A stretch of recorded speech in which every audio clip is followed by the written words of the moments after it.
What's going on YouTube? We got some more parts here for the SR20 DET rebuild, so let's take a look at what we got here. So as you can see, we just got a few more parts that are going into the rebuild. We got some Nismo motor mounts and a transmission mount, just some temperature gauges for us to keep an eye on how our motor's doing, and a few other miscellaneous things that I'll go over. But these Nismo guys here are definitely the stars of the show. My motor mounts were getting a little worn, so was looking into some new ones. Thought about going for solid mounts, but since this is going to be a daily driver, I wanted something that's not going to be vibrating all the time and just be unbearable to use on the road. So this is very street car friendly mounts to use. You can't go wrong with Nismo. So let's take a look at what's inside. This is really nice packaging. I know I said that last video too, but come on. Tome and Nismo. I mean, seriously, that box though. I am so impressed with that. I might just keep that around. But anyway, let's get down to the motor mount here.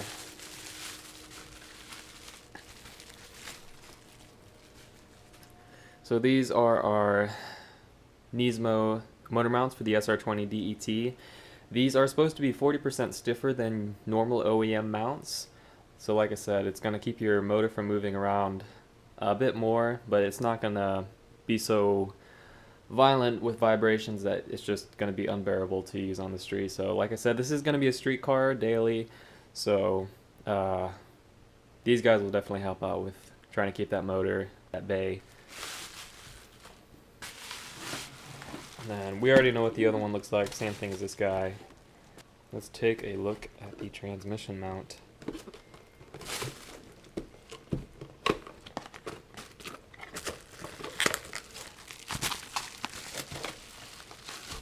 Seriously though, that boxing on par.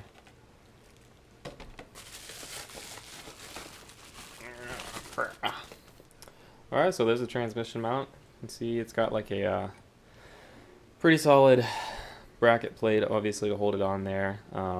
These motor mounts don't come with new bolts to bolt in to the transmission and the motor. Obviously, you'll have to either reuse your old bolts or source some new ones.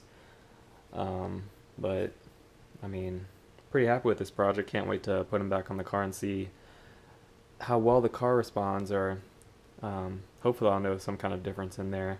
Before I was running OEM mounts, like I said, that looked like they needed to be replaced. I was also had a solid transmission mount that was kind of, wasn't a bad mount, but definitely wanted to match up my motor mount so that it's all Nismo. I actually got everything for a pretty good deal too, again, from FR Sport. I go to those guys for a lot of the parts that I use on this car. So I use sites like FR Sport and Enjuka Racing and sometimes 240SX Motoring to get all my parts that I need. They're super quick. Well, most of the time they're super quick. Their customer service is pretty good. I call them with any questions I have with my orders, and most of the time they're pretty knowledgeable about, you know, any questions that I might have for them. I've been using them for a few years now, so I haven't had any problems with them. But quick break, because now I gotta go pick up my roommate, so be back in a second. My roommate was nice enough to let me borrow her car, so shout out to my roommate. Seriously, this thing is so fancy.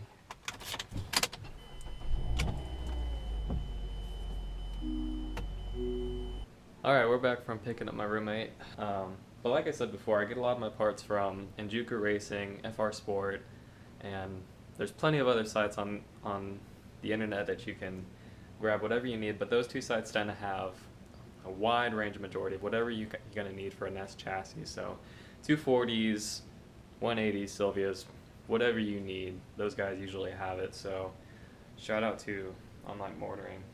Also shout out to Mazda, because my roommate drives a Mazda 3, and it's not turbo or anything, but it handles super well for a 5-door hatch, and I was really impressed. I don't know if that's just a modern car thing, but I was super impressed. For someone who owns a 240 and thinks they handle well, it was awesome. So, back to the parts here. We've got some, just some normal autometer temperature gauges to keep an eye on how the motor's doing with those forge internals and everything. Nothing fancy, just basic stuff. I really wanted to try my best to get my oil up to operating temperature before I start really getting on it, you know, so always a good thing to have in mind. We also have, I've already shown you guys that. I got some new adapter for the oil pressure gauge sender. So this one lets me use my stock sender unit for the ECU. Not really, it's more for the dash. I don't think the ECU reads oil pressure or anything like that, but basically I just have my stock one disconnected and plugged in the aftermarket one for the autometer oil pressure gauge sensor. This one will let me keep both of them, so I'll screw this into the motor and put both those lines in and should be good to go on that. Really nice from Pegasus Racing, I think. Anyway, yeah, they had what I needed, so pretty good deal on that. Also, another really neat piece that I'm pretty stoked on is this little quick tap guy here. So what this will let me do is drill a hole into one of my boost couplings, then I'll thread this guy through, and I'll have a reliable source to boost. I plan on putting it right as the air gets out of the turbo, so on the hot side of the charge piping. So I've really been putting this off and just looking for a reliable way to control the boost that's on my car right now. So shout out to FR Sport again for holding this guy.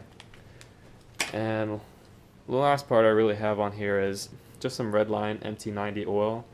A lot of the forums recommend it for the transmissions that we have in our Nissans. I'm sure they're great for any transmission, but this is what I needed, and I used it before and I had pretty good luck with it. No problem so far, so we're going to use it again. So I think that is all the parts I have. Oh yeah, I also got some silicone vacuum hose since it's going to be pretty close to the turbo. Might as well get something heat resistant, something that's going to last. So yeah, that's pretty much all I have for now. Like I said, if you like the video, if you're wanting to stay updated on how the SR20 rebuild goes, please like and subscribe.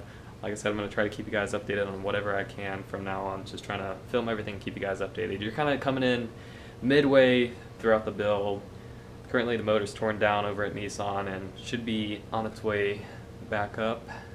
Getting rebuilt anyway. So they'll be putting the motor back here shortly. Head's currently at the machine shop. Just got done with machine work. We got the new cams over there sitting there now, so hopefully we should get this thing running pretty good pretty soon. So I'm really excited about that, and I hope you guys are too. Thanks for watching, and don't forget to subscribe.